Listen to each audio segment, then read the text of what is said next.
Hello everybody, welcome back to the channel, welcome to a new real-life car review. Let's start off this season with a special car.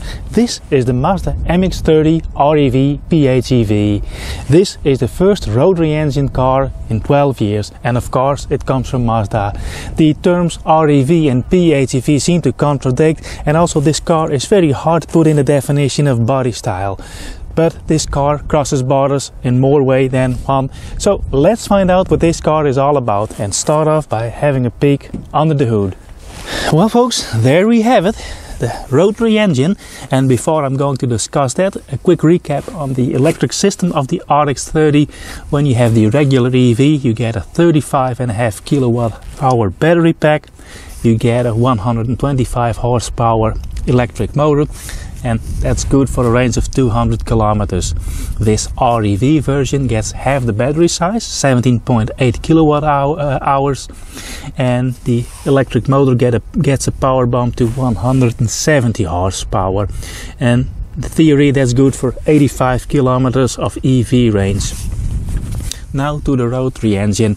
This is only the third generation rotary engine Mazda's ever produced. We had the 10A in the Mazda Cosmo, then we had the 13B in all its iterations that the whole world came to like, especially Australia, New Zealand, and of course US. They're everywhere. This is the 8C, and that number, that 8, denominates the engine displacement, in this case 830 cc's, whereas the 13B had 1.3 liters. The 13B was a two-rotor, this is a single rotor, so the rotor and the rotor housing itself are significantly larger. It produces 55 kilowatts, 75 horsepower. It drives a generator that's over here. Electric power goes through the electronics into the electric motor that lives here. The crankshaft and the electric motor and the generator in between, all those axles are in line, but there is no mechanical connection possible between the rotary engine and the electric motor. So there is no direct drive possible in this car. And something that's a bit of a bummer, but I can see why Mazda has done that. This engine needed to comply with emission standards, and it is compliant with the very strict Euro 6D temp ISC emission standards, and that's quite a thing that they have been able to achieve that. What do you need to know about this rotary engine? Well, the first thing they achieved is a better combustion to comply with the emission standards, and in order to do that they redesigned the shape of the hollow section, the combustion chamber, in the rotor itself. That, combined with direct injection, makes that the air is atomized much better and it's equally distributed in the combustion chamber. That makes it easier and faster to ignite. And one thing you note, you can't see this from here, but this engine only has a single spark plug, whereas the previous generations and previous models had two spark plugs, just to make sure to get it to combust and to explode. And also they had still issues with unburned hydrocarbons. Not with this engine. It also has EGR, exhaust gas recycling. There's an exhaust gas cooler in here. Maybe you can see that in a close-up I made. Another new thing is that it has aluminium sidewalls, and the 13B did not have that. The 10A had that. Now they got back into aluminium sidewalls, and that saves 15 kilos in weight. They do treat it with a thermal coating. I have a picture of the production process over here, and that makes sure that these sidewalls are wear resistant and they will last the lifetime of this engine.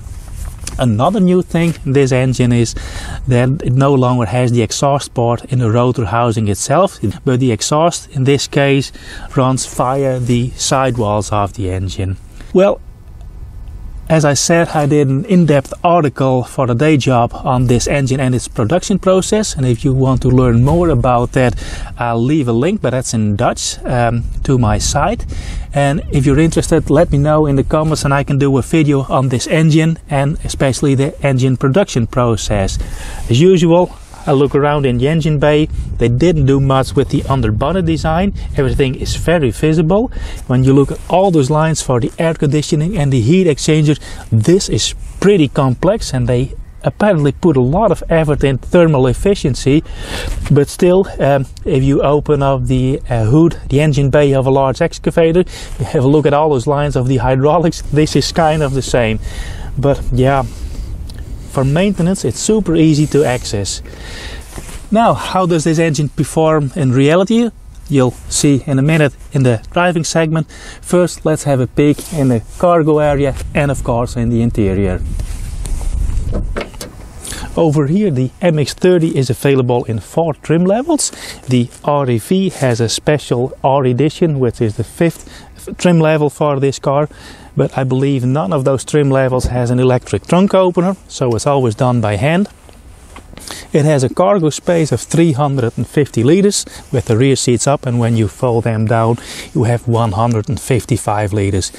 It has a traditional partial shelf which is fairly large, so you can fold it up and stow it away in your car, but doesn't make much sense because of the sloping roofline. You can only load it up to here, so it doesn't matter, it's a large thing, you can't fold up.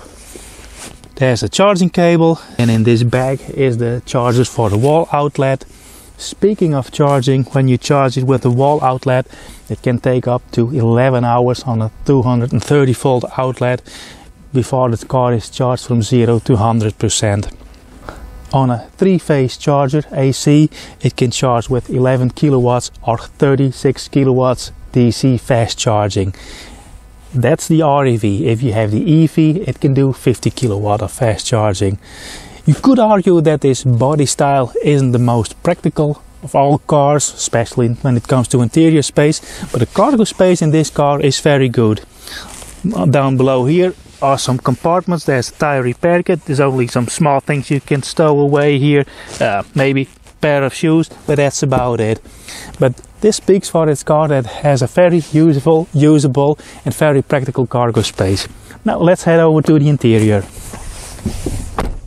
Inside the MX-30 REV, I think the interiors of Mazdas are always something special. Very nicely made, very well thought out machine user interface. It's a very driver-centered car, what Mazda calls Yinba Itai. But like I mentioned in the Mazda 6 Part Brake video, the way the car communicates with you in terms of warnings is on a need-to-know basis. There are no unnecessary beeps and bonks. Yeah, there's one, but you'll see in the drive segment. But the ergonomics are just fantastic. The MX-30 stands out in one way though, and that is it uses a screen for the HVAC controls. Mazda always prioritizes physical buttons over touchscreens, like this infotainment system. It's done with this controller and it works great. This HVAC, yeah, it is a touchscreen, and you only need to use the touchscreen to change the airflow direction. There are physical buttons beside here to switch it on for the rear defroster and the front defogger. Here's the temperature, it's a single zone climate control, and here are the buttons for the fan speed. So you can use the physical buttons, but this is more of a gimmick. It's a bit un-Mazda-like, but it works.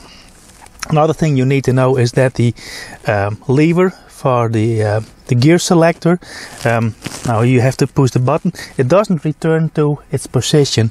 The P position is left top and the drive position is right bottom.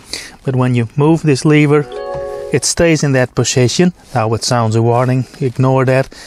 But it stays here and stays there. It physically moves and stays in that position. That's something you need to get used to, but after a while you get used to it. I like the way they used felt in the interior, this artificial leather. There's a lot of cork, and that's a hint to Mazda's origins of a cork producer.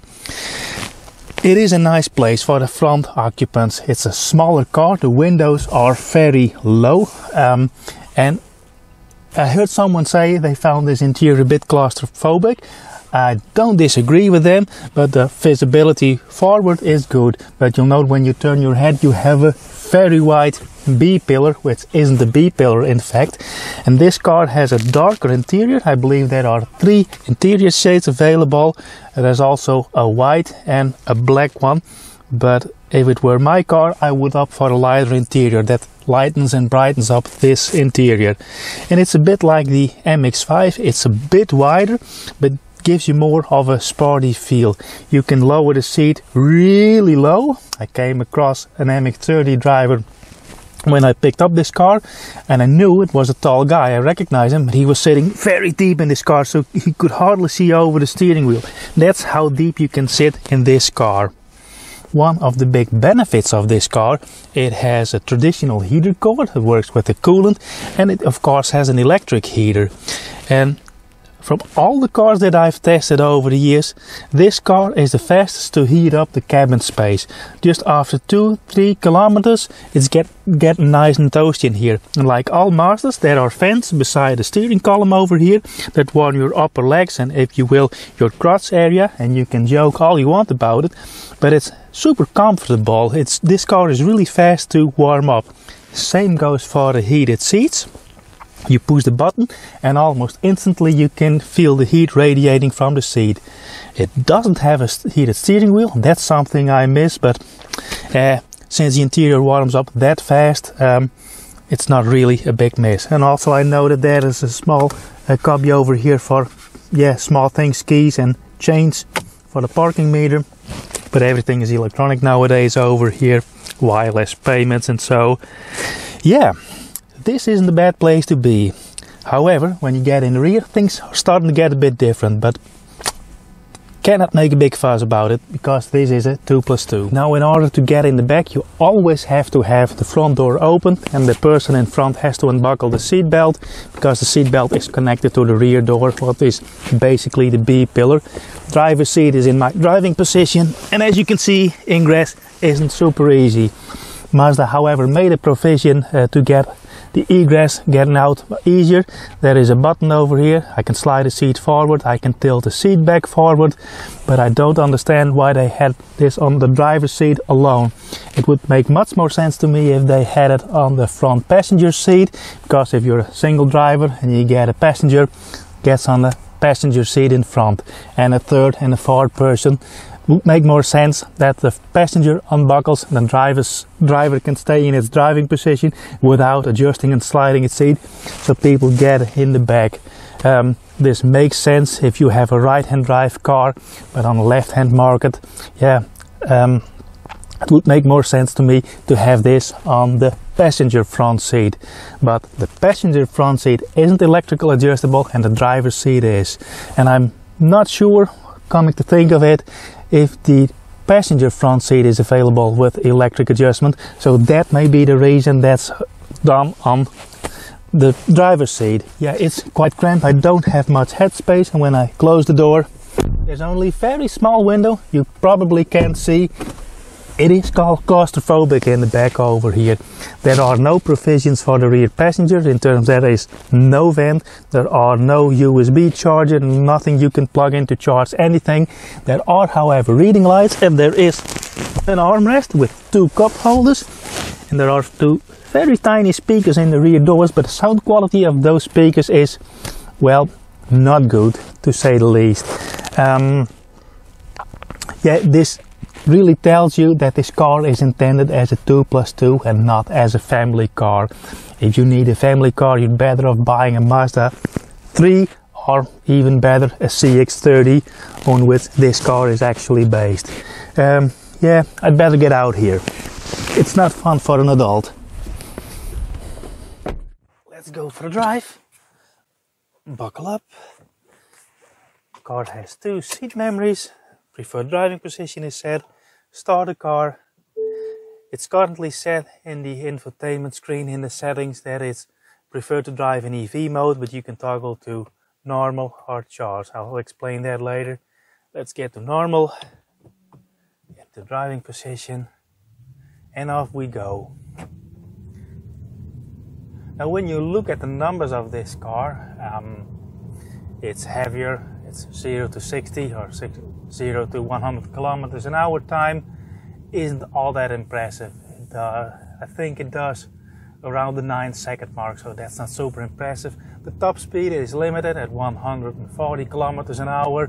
It is a 170 horsepower car weighing 1753 kilos, I believe, from the top of my head. Yeah, it isn't all that impressive. It's by no means a sports car, and it's by no means intended as a fast car. But it drives really well, and I drove this car during the press launch a couple of months ago, and those were pre-production cars, and this production car is quieter. You may or may not have heard, I'm not sure if the microphone picks it up, but the Rotary engine just kicked in. I have 42% state of charge left, and the tank is, well, almost full. In the brochure it says it has an EV range of 85 kilometers, and that's what I get with this car when I charge it. Charging is super fast because the battery isn't all that large, just an hour and a half, and the car is always completely full, 100%, on an 11 kilowatt public charging outlet. It has a 50-liter fuel tank, and Mazda claims it has a hybrid range or range on the Rotary engine of 500 kilometers, and that translates to a real bad fuel economy of 1 liter every 10 kilometers. Yeah, and that's pretty much the same as my Lexus LS 400 has, and this car basically weighs the same too. That isn't all too impressive, but in reality the fuel economy and the electric efficiency is better than what Mazda states in the brochure. I just toggle to normal drive mode, and it means it's EV is preferred, but when you use kick down or run at highway speeds, the Rotary engine kicks in. It also has a charge mode, and then you can set the preferred state of charge which the Rotary engine, the generator, tries to maintain. And in my experience, that works best in terms of fuel economy and electric efficiency when you keep it around the 30% mark. That means if the battery gets drained to around 30%, then the Rotary engine will kick in to keep that state of charge of 30%, and also it helps to drive the car if necessary. In normal mode, what I figured out, it tries to maintain a 50% state of charge, and currently it's at 43%, and now the Rotary engine every now and then kicks in. I'm doing 80 kilometers an hour at this moment, and it tries to maintain a 50% state of charge in that normal mode. Let's slow down a bit, and I can use those flappy thingies behind the steering wheel to set a regeneration of the car, and they work really well. What I like about that is when I brake with my foot, either regenerative braking or the hydraulic brakes of the car, I can also adjust these settings. Hyundais and Kias don't have that, so when you have to brake a little bit extra and you release the brake, but you're set in maximum regen, the car stays under hard braking.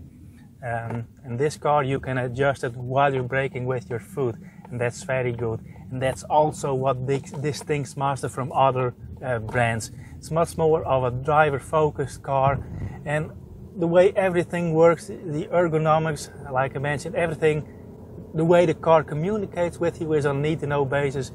These cars are, an example for other brands, I would say. So we had a little speed bump over there.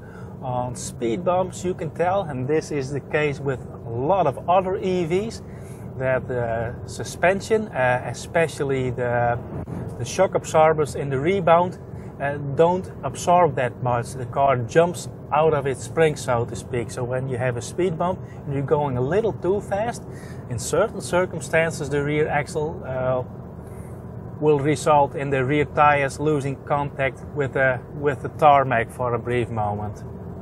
Now there is oncoming traffic. I have to steer over that line, otherwise I would collide with oncoming traffic. It beeps, tries to steer, and I haven't been able to figure out how to switch that off. That's my only critique on this car. Otherwise, all the systems in this car work excellent. And we know the MX-30 primarily as an EV, and noise insulation and getting rid of noise vibrations and getting the harshness of the car, the bodywork in order, is a main priority for an EV, and that's the same for this car.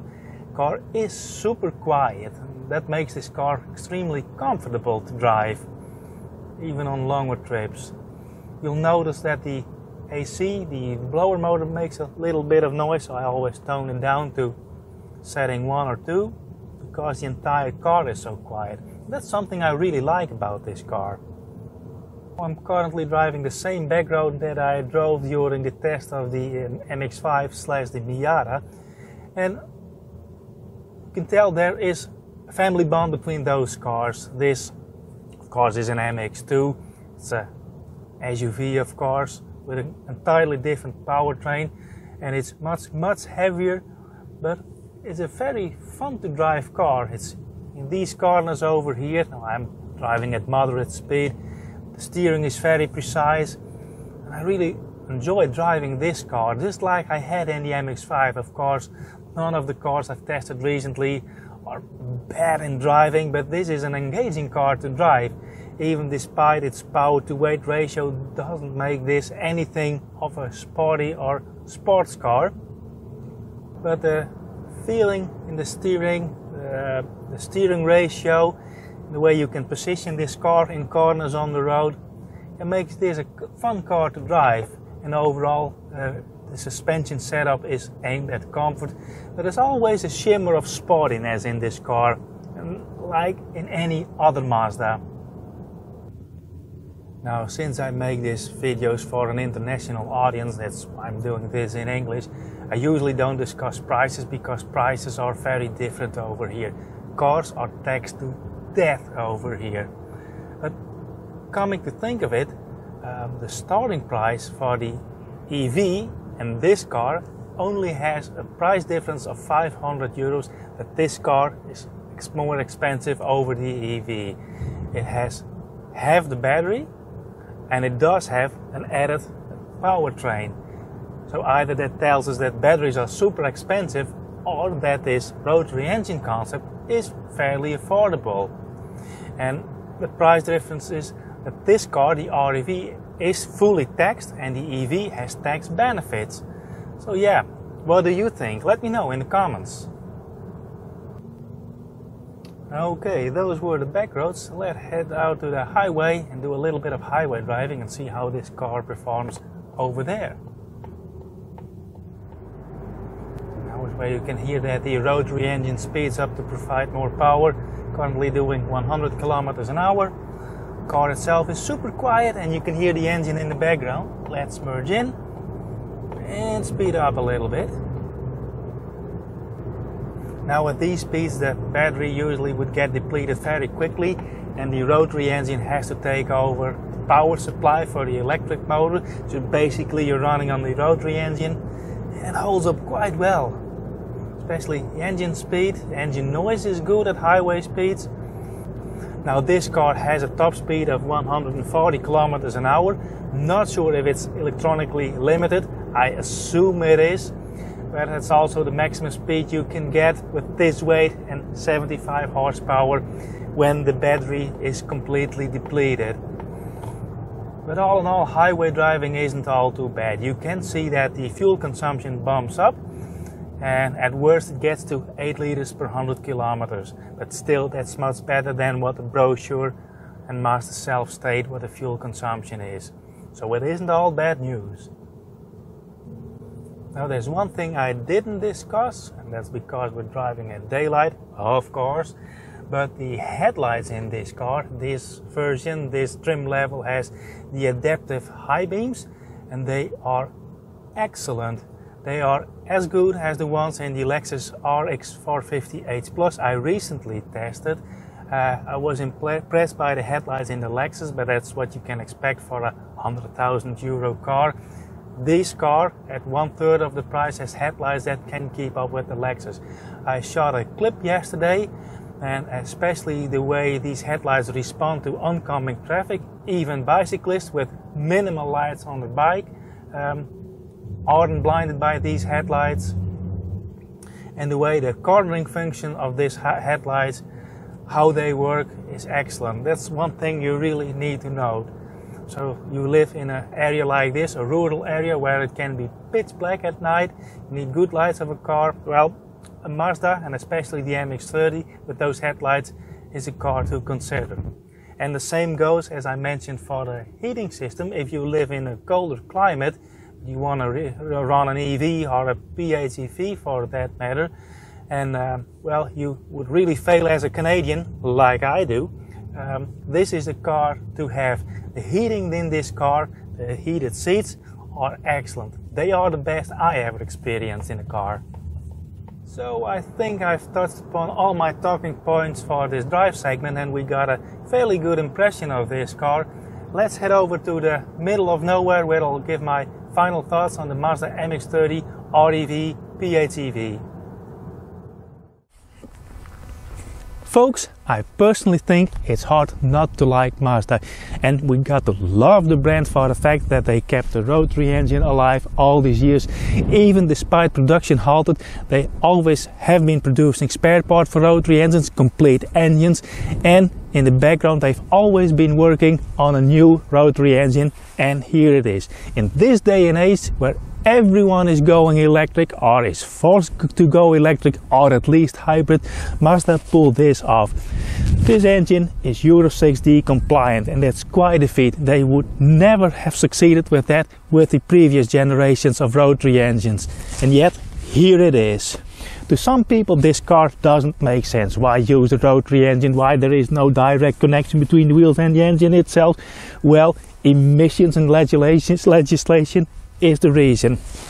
And here we are. I'm very impressed with this engine. You have to put some effort into this car in understanding the concept, but Rotary lovers, I'm sure, will understand it.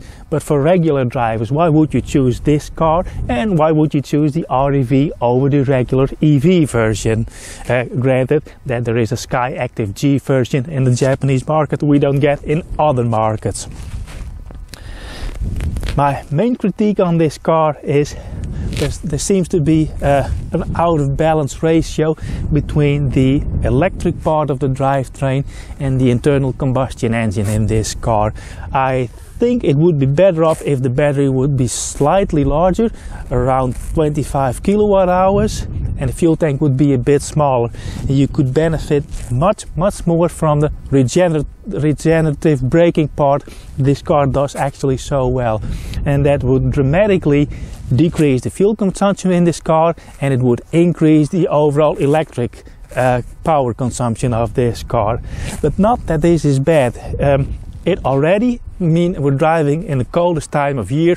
Over here at least it's 4 degrees Celsius at this moment, and this car gets much better fuel and energy efficiency than stated in a brochure. We have to give it that. And I'm really curious as to see how this car performs and what the energy and fuel consumption does in summertime.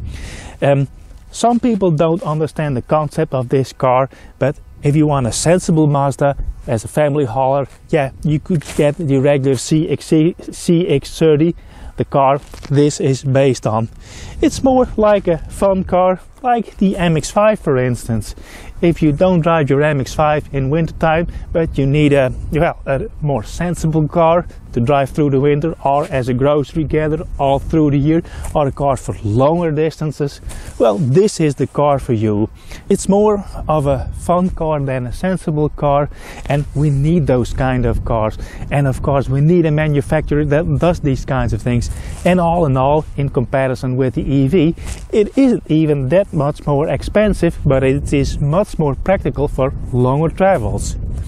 So anyway, I'm really curious as to hear what you think of this car, so let me know in the comment section.